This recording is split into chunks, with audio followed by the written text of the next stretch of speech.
What do you mean I get gold? What kind of... Oh, hello there. Welcome to the Fallen Protector's second boss of the first wing of LFR. For more LFR boss guides, check the description of this video. Rook should be picked up by one tank, while the other tank takes He Softfoot.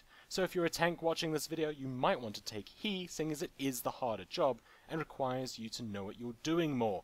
Just make sure to communicate with the other tank about who takes who. Sun does not need to be tanked. Rook will use vengeful strikes and stun the tank while channeling a frontal cone cleave, so nobody but the tank should be in front of Rook. Rook will also charge around the room and then do a spinning AoE kick that hurts a lot, so when Rook does this, just avoid him. He Softfoot will teleport around the room and put undispellable dots on random players. He will also spawn clouds of poison that need to be avoided, so the tank taking He will need to move around a bit. He will also use Gouge. The tank will need to turn his back on He for this, or they will get stunned for a few seconds, and He will run off to kill other players. This should be on your boss timers, and it also has a really long cast time, so turning your back for it is quite easy. If the tank does get stunned, it isn't the end of the world or anything, and it's more annoying than anything else. Healers dispel Shadow Word Bane as much as possible. The debuff will get wiped clean when Sun uses Calamity though. If a player gets Seer on them, they should stay away from other players until it's cast on somebody else. Nobody should interrupt Seer because the boss will just recast it on somebody else, so interrupting it's rather pointless. At 66% and 33% health, the bosses will use their special ability, where they disappear and you have to deal with adds to make them come back. When Rook uses his ability, 3 adds spawn: Misery, Sorrow, and Gloom. Misery needs to be picked up by a tank, preferably the tank who took Rook, but if that tank is being sleepy, the other tank can take it. Misery uses a frontal cone attack that leaves nasty stuff on the ground and knocks back the tank. Don't stand in it, and make sure to point Misery away from the raid. Gloom costs an ability that hurts, so just interrupt it as much as you can. Sorrow creates a giant red circle around a random player. Players need to stack up in the circle to spread the damage, or there will be deaths. It's a huge red circle, but LFR players tend to be a bit oblivious, so just try and get as many players in your circle as you can to spread the damage and not die.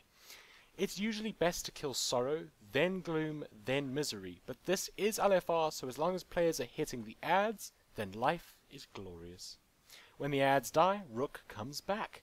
He Softfoot's ability will summon an add that will fixate on a random player, root them in place, and then hit them. If you get the add on you, use a cooldown and watch your health bar. When your health starts dropping low, use your extra action button on someone else and make the add beat them up. Try to use it on non-tanks, because if the tanks have poor gear or just aren't very awake, they will die and then life will be very difficult. All DPS should nuke the add down. When it dies, He Softfoot comes back. When Sun uses her special ability, a giant bubble will appear.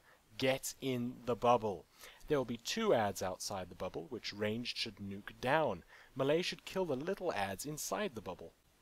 When the adds are dead, Sun comes back and life carries on as normal.